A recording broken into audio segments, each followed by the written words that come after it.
So the Samsung Galaxy Note 10 Plus was one of my favorite devices from last generation. I absolutely loved using that device. And it looks like Samsung's kind of one-upped that device with the Samsung Galaxy Note 20 Ultra 5G. Looks like they one-upped the name as well. That's a really long name. But this device has upped a lot of the key features that made the Samsung Galaxy Note 10 Plus such a great device. So for a user looking to purchase one of these two devices, it leaves them wondering, what are the key differences between the Note 10 and the Note 20, and which device should you choose? We're going to go over all of that today and try to answer as many of those questions as possible so you can make an informed and accurate buying decision. So without further ado, let's get started. So let's start with some of the key differences between these two devices so you can get a better idea on which one is right for you. And we'll start right off the bat with the one that's written directly into the name. You now have 5G capability with the new Note 20 Ultra 5G. Now for me at the moment, 5G shouldn't play a deciding factor in what device you choose because 5G right now isn't readily available to a lot of people, and where it is available, the connection is really spotty. You'll get it here, you go down a block and you completely lose it. But on the flip side, if you really think about it, if you're looking to future-proof your device, if you're holding on to the device for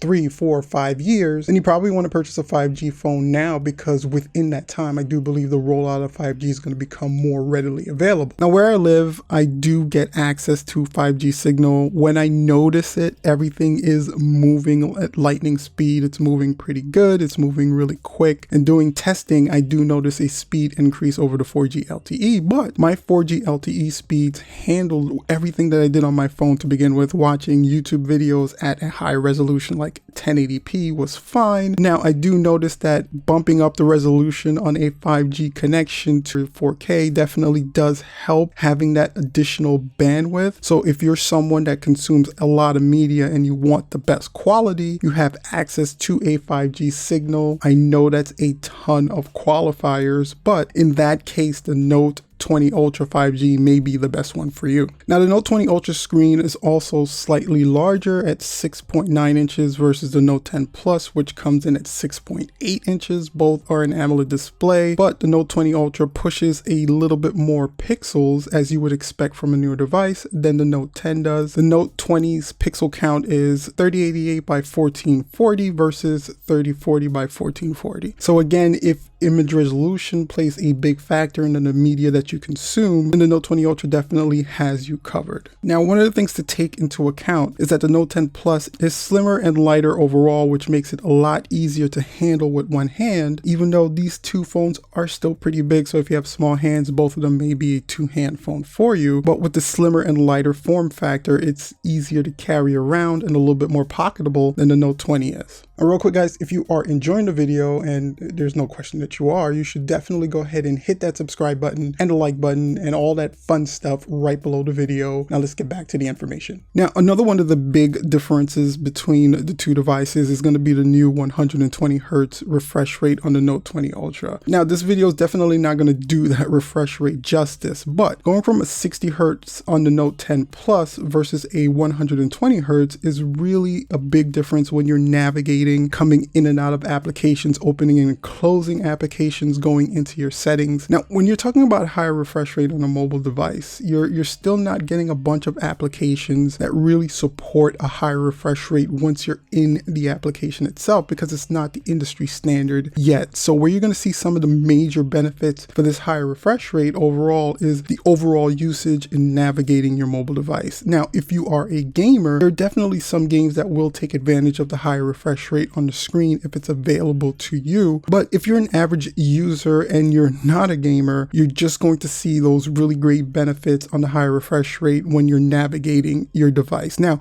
I can't stress how much of a joy it is to navigate through your phone at 120 Hz. Everything just seems smoother, snappier, all those buzzwords, and quicker. It just feels a lot faster than the 60 hertz display did. Now, of course, you are also getting a brand new camera system as well, with featuring 108 megapixel camera system that can record up to 8K video. So in comparison, the Note 20 Ultra has a 12 megapixel ultra wide, a 108 megapixel wide, and a 12 megapixel telephoto. And the Note 10 Plus had a 12 megapixel wide, a 16 megapixel ultra wide, and a 12 megapixel telephoto. So you're getting a bump in the overall camera system itself. There's no doubt that with the higher pixel count, you're going to get more detail in the camera system. It's better at handling shadows, it's better at handling edges, smoothing out the rough spots. The ability to take pictures in low light does get a bit better overall. And you do have a better overall ability just to take the camera out, point it,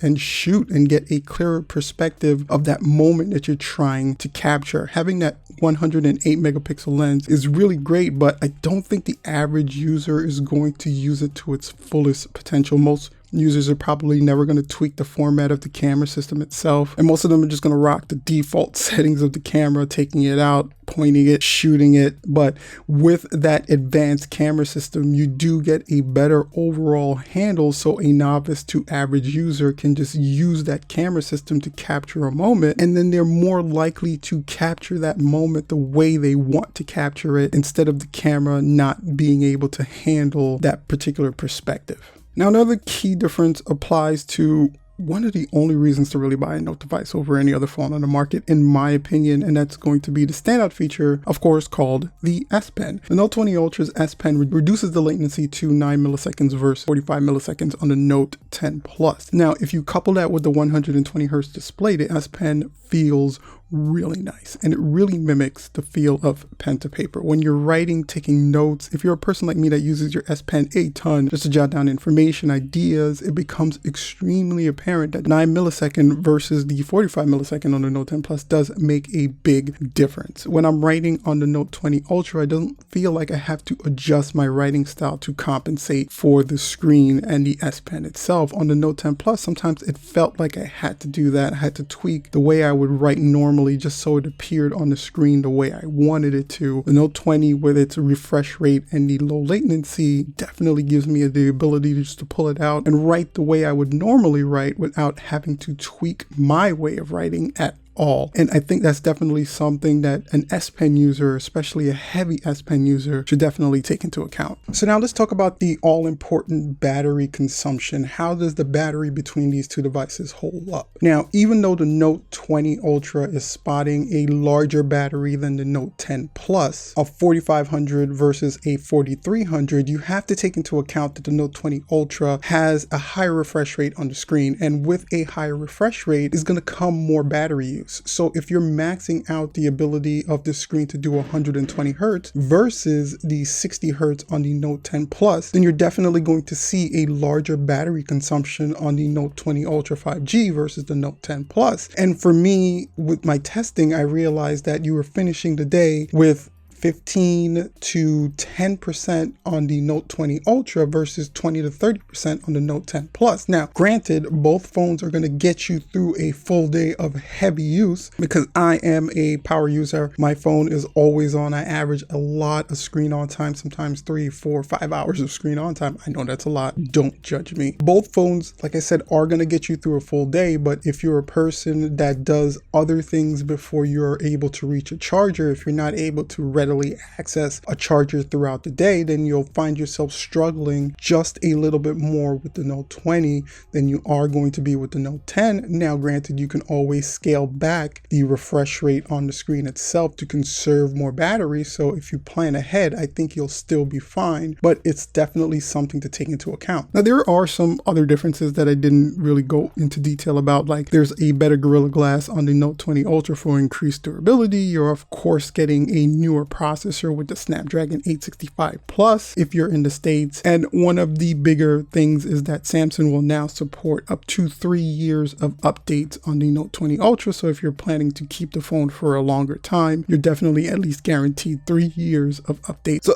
all that brings us to another question is, do the differences really make a difference? Which phone is better and why? And I would say, yeah, the changes that Samsung's made to the Note 20 Ultra 5G make a difference. The higher refresh rate concentrate on the screen makes the phone feel smoother. Navigation feels more fluid, snappy, quick. It makes the phone just overall feel faster. The better camera system really lends to the average consumer being able to take the camera out and having a better overall chance of capturing the moment they want the way they want it, while still giving professionals the ability to tweak the camera's performance to their liking and the ability to record higher resolution videos. 4K and 8K is really a great option, and it kind of does future-proof the device. And even though 5G is not really readily available or rolled out to the masses as of yet, having the ability to access the 5G network in the future, again, kind of future-proof this device. If you're holding on to this device for a longer period of time, you want to know that you're able to access some of those higher bandwidth networks later on without having to upgrade the device itself. And like I said, the overall improvements to the S Pen, even though it's not sexy or gimmicky, the reduced latency really gives an S Pen user the ability to naturally write on the screen like you would pen to paper. And I think that's something that's really important to someone who frequently uses the S Pen. And I would argue that it's definitely one of the things all S Pen users wanted since the conception of that particular device. Now, I love the Samsung Galaxy Note 10 Plus, but if someone was to ask me which one I would recommend, I would definitely recommend the Samsung Galaxy Note 20 Ultra 5G, simply because it's a phone that you can purchase now and not have to upgrade for the next couple of years. If you bought the Note 10 Plus now, you're probably looking for an upgrade next year. So you'd be saving some money now, but definitely spending more later. Whereas I think with the Note 20,